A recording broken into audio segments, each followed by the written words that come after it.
Hi there, I'm Dave Schwartz, the Neon Museum's 2020 Scholar in Residence, and I'd like to welcome you to go on this virtual tour of the museum with me.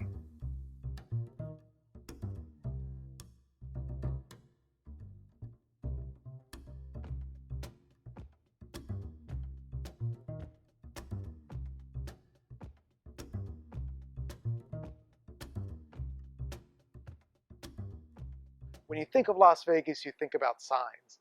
And out there in the boulevard, there really is the perfect sign to start this conversation. It's the Silver Slipper, the actual slipper from the Silver Slipper. And I say it's a perfect one because this casino and the sign is associated with Howard Hughes, who started buying casinos in 1967 and really started the corporate era then. Now, when we talk about casino history, we think about the Rat Pack era, the 50s and 60s. We think about the Mega Resort era, the Mirage era in the 90s. Not a lot of people think about that period in between from about 1967 and 1988. And it's not as glamorous as the Rat Pack. It's not as big and not as just prosperous as the Mega Resort era. But it's got a style all of its own, and I think it's worthy of us talking about.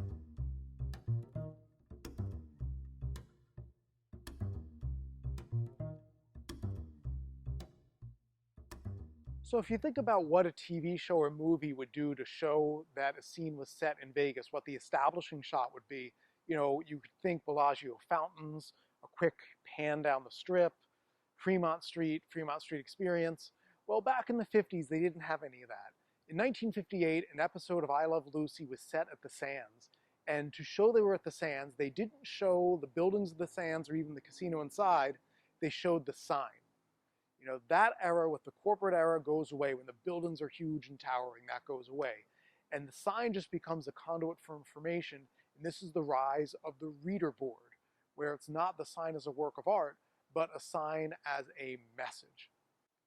So over here on our right, we have signs for the Riviera and the Tropicana. And they're really good examples of this early corporate era style, where they don't have a ton of personality. They just kind of say what they've got to say, and they get done saying it. And the Tropicana is very interesting because that really shows how the casinos evolved in this early corporate period. Back in the old days, in the classic era, Kel Housels, who was the owner, said he wouldn't add hotel towers because they were too impersonal. They would make people feel like they weren't really welcome. It wasn't really intimate. Then Ramada bought it and added some hotel towers. And that's really the transition that happened. Now up here, we have this Caesars sign, which is a really good example of the style. I'll explain why. So Caesars Palace was originally built in 1966 by a guy named Jay Sarno, who basically came to Las Vegas on a junket to the Flamingo, said Las Vegas stinks, it's terrible, there's no creativity here, and guess what? I can do better. And Caesars Palace was his answer. It was the first really elaborately themed hotel. It had just a sense of immersion, getting away, escapism. One thing you couldn't escape, though, was his budget. And Caesars was pretty much undercapitalized from the start. They almost didn't let it open because they didn't have enough money. Shortly after Caesars opened, they changed the way casinos are financed, where they, instead of everybody having to be investigated, every owner being investigated, they said publicly traded companies can own casinos. This led to companies like Hilton and later Ramada coming in, and other companies like Showboat and Harrah's and other Nevada companies going public. And this really changed the way casinos were financed and run. Now, the interesting thing about Caesars and what makes this sign so appropriate for the early corporate period is that originally, when Jay Sarno owned it, the logo for Caesars was a chubby cartoon Caesar in a toga on a couch with a woman dropping grapes in his mouth. Very fun, obviously very before Me Too, but very carefree, very fantasy driven, very humorous, very tongue-in-cheek. As you can see, we have the corporate logo here, which is this kind of faceless, although it is a face, expressionless face, stern, just here to do business. And that's really the transition there. And I think this sign shows that very well. So the question people ask me a lot is, why did casinos go corporate? Why did corporations own casinos? Why didn't the old owners just keep them? And the answer is the old owners were so successful they priced themselves out. Originally, most casinos had about 200 rooms if they were big. Not very complicated to run. They mostly were filled on the weekend, empty during the week. Then in the late 50s, the casinos started turning to conventions. They started getting bigger. They also started costing more to build. So for example, the Sands, which opened in 1952, cost under $5 million to build.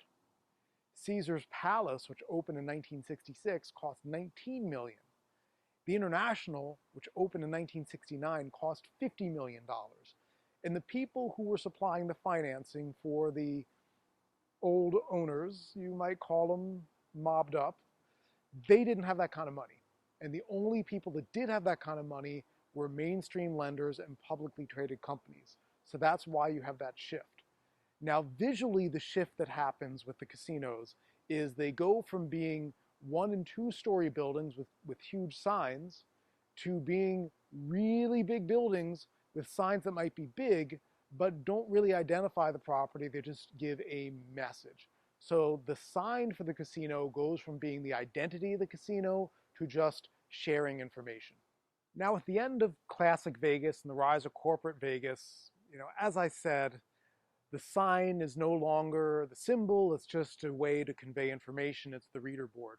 But there are some throwbacks. There are always exceptions to the rule. And behind me, I think I have one of the greatest throwbacks to the age of the sign as the symbol, and that is the Hard Rock Cafe's guitar. Why would this be? Well, if you remember, when it first opened, the Hard Rock Cafe was a pretty small building there in the corner of Paradise and Harmon, kind of out away from the Strip, and they needed to make a Vegas-sized statement, so they built a Vegas-sized sign, and that is a guitar in all of its glory.